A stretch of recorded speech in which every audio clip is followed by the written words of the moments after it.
Today, we would like to introduce the performance of this spray-bonded non-woven production line.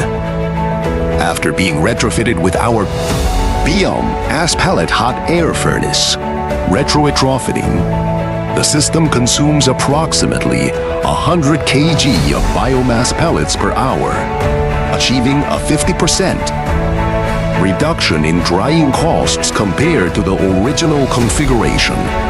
Our hot air furnaces feature extended service liapid heating capability, versatile applicability for drying processes in industries such as food processing, printing, and chemical fiber manufacturing.